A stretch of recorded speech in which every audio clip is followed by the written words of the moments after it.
साल में एक बार आती है। आषाढ़ महीने की पूर्णिमा को गुरु पूर्णिमा कहते हैं। कल से सावन चालू हो जाएगा, अर्थात गुरु पूर्णिमा ही आषाढ़ का आखिरी दिन है।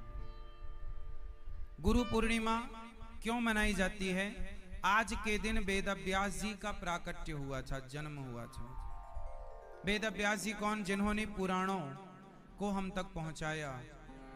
इस धरती पर जितना भी ज्ञान है, चाहे वेदों का हो चाहे पुराणों का, वो ज्ञान यदि आज हम तक पहुंचा है तो केवल श्री वेदव्यास जी के कारण आज उन्हीं का प्राकट्योत्सव है। बोलिए व्यास नारायण भगवान की जय। गुरु तत्व क्यों जरूरी है? साल भर आप बिजी रहो काम में, बिजनेस में, परिवार में, पर साल में एक दिन का समय निकालकर और अपने गुरु चरणों में जाकर और एक दिन गुरु चरणों में बैठकर गुरु के बताए मार्ग पर चलने की कोशिश किया करो। जो राह गुरु बताएं उस राह पर चलो, क्योंकि उस राह पर चलने से ही हम सब का, जीव मात्र का परम कल्याण होने वाला है। कुछ लोग कहते हैं कि हम गुरु ना बनाए, क्या जरूरत है? बात सही है, गुरु की क्यों जरूरत है?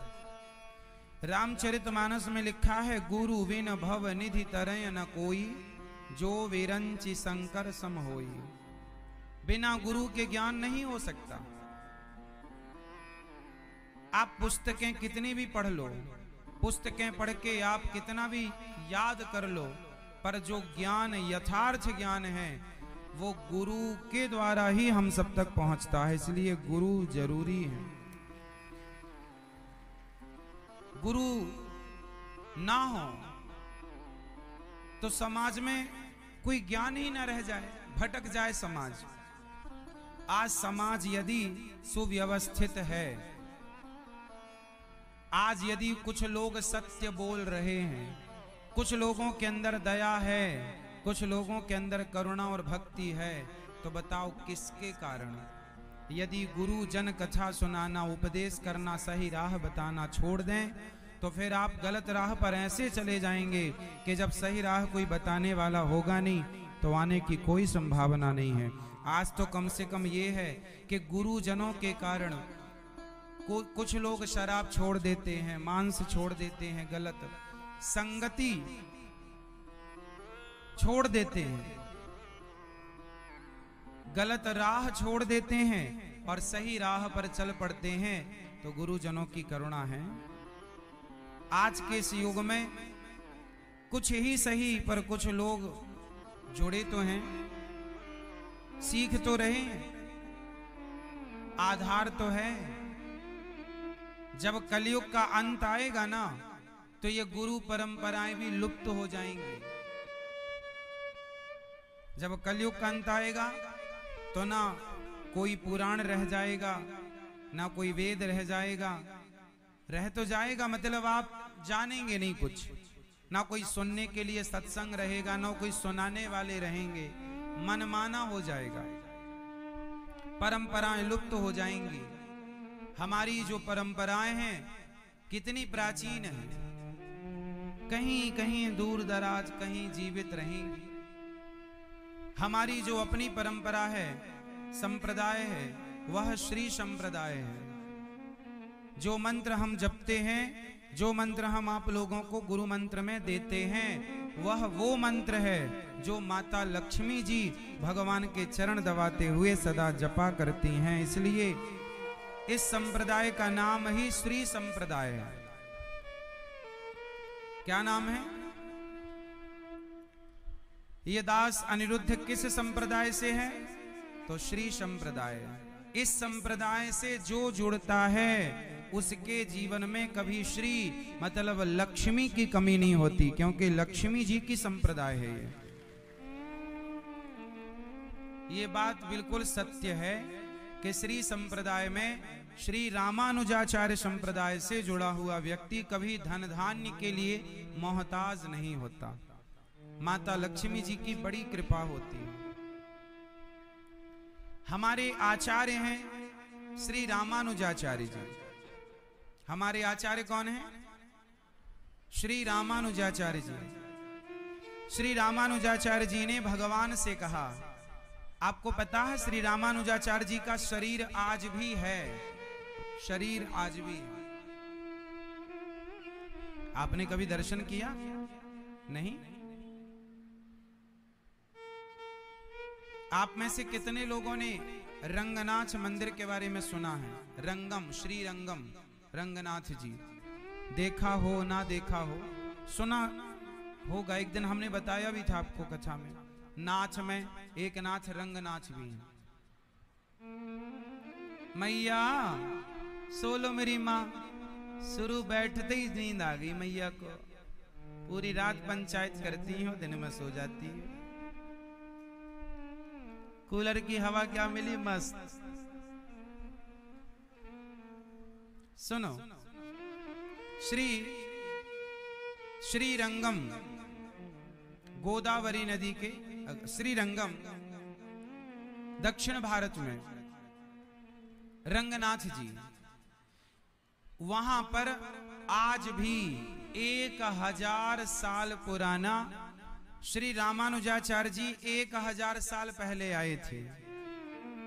और जब वो जाने लगे तो श्री रंगनाथ भगवान रो पड़े कि मेरे रामानुज को मत ले जाओ। तो बोले अब इनके तो प्राण चले गए, अब शरीर का क्या करेंगे? बोले नहीं, शरीर बिठाओ सामने। आश्चर्य मानेंगे आप, आज 2023 चल रहा है, आज का वैज्ञानिक युग है, विज्ञान की तकनीक का जमाना है। आज के युग में बताइए, किसी का शरीर खुले में आप रख दो तो क्या 2-5 दिन से ज्यादा रहेगा? कीड़े पड़ जाएंगे, गल जाएगा, दुर्गंध से औरों की जान चली जाएगी। ये बात सही है कि गलत है? लेकिन आज के साइंस के युग में भी आप देख सकते हैं, रिसर्च हो चुकी है बड़ी बड़ी। आज भी 1000 साल पहले जब श्री रामानुजाचार्य जी का शरीर छूटा तो उन्होंने, भगवान ने कहा इन्हें यहीं बिठाओ। आज भी रंगनाथ भगवान के मंदिर के ठीक सामने आज भी उनका जस का तस, ज्यों का त्यों वो शरीर आज भी वहां स्थित है। ऐसी मुद्रा में बैठे हैं, ऐसी मुद्रा में आज भी आप जाके आज भी देख सकते हैं। साल में एक बार चंदन का केवल लेप होता है और कुछ लगाया नहीं जाता कि बॉडी रखने के लिए कोई फ्रीजर होगा, कोई प्रोसेस, कोई प्रोसेस नहीं। ऐसे ही विराजे हैं और केवल चंदन का लेप होता है। ये देखिए, ये दर्शन कीजिए आप। ये जो शरीर है ना, आप देख रहे हैं, जो ये बिल्कुल ओरिजिनल शरीर है। आप देखिए टीवी पर, ये ओरिजिनल पूरी धरती पर 1000 साल पुराना यदि शरीर है तो हमारे आचार्य चरण का शरीर है, श्री रामानुजाचार्य जी का ये शरीर है। आप देख रहे हैं टीवी पे, शरीर जस का तस, मतलब जस का तस, मतलब आज भी साल 1000 साल हो गए इस बात को। मंदिर कभी जाएं श्रीरंगम तो वहां पर प्रत्यक्ष दर्शन होगा। तो जो श्री रामानुजाचार्य जी का आपने दर्शन किया, इन्होंने भगवान से कहा, इन्होंने भगवान से कहा कि हे प्रभु, आप मुझे को वादा करो, वादा करो। भगवान ने कहा क्या? अच्छा, भगवान ना श्री रामानुजाचार्य जी को खूब प्यार करते थे। रामानुजाचार्य जी कौन है? श्री लक्ष्मण जी के अवतार ही श्री रामानुजाचार्य जी हैं। ये किन के अवतार हैं? श्री लक्ष्मण जी के अवतार हैं। और श्री रामानुजाचार्य जी ने भगवान रंगनाथ जी से कहा कि हे प्रभु, मैया। राधे राधे आप सभी का गुरु पूर्णिमा के उपलक्ष्य पे हमारे चैनल पे बहुत बहुत स्वागत है आपका। तो कैसे हैं आप? आई होप आप सब ठीक होंगे, स्वस्थ होंगे और इसी तरह से हमारी वीडियो को कंटिन्यू वॉच कर रहे होंगे। तो इसी के साथ हम आपके सामने एक नई वीडियो लेके आ गए हैं। तो आपसे गुजारिश है, आप चैनल पे अगर नए हैं तो प्लीज़ चैनल को सब्सक्राइब करे बगैर ना जाएं। जल्दी से सब्सक्राइब कर दें और वीडियो पे एक छोटा सा लाइक ज़रूर दें और अपने सुझाव आप हमें कमेंट बॉक्स में लिख सकते हैं। साथ ही आप राधे राधे भी लिखिए ज़रूर। और इस वीडियो को कंटिन्यू वॉच करने के लिए मैं इस वीडियो के चैनल का लिंक अपने वीडियो के डिस्क्रिप्शन बॉक्स में डाल रही हूँ, तो आप उसको वहाँ जाके पूरा वॉच कर सकते हैं और चैनल को भी सब्सक्राइब कर सकते हैं। तो इसी उम्मीद के साथ कि आप हमारे साथ यूं ही जुड़े रहेंगे और इसी तरह से हमारी वीडियो को अच्छे से अच्छा प्यार देते रहेंगे। तो मिलते हैं आपसे अगली वीडियो में, तब तक के लिए शुभ रात्रि, राधे राधे।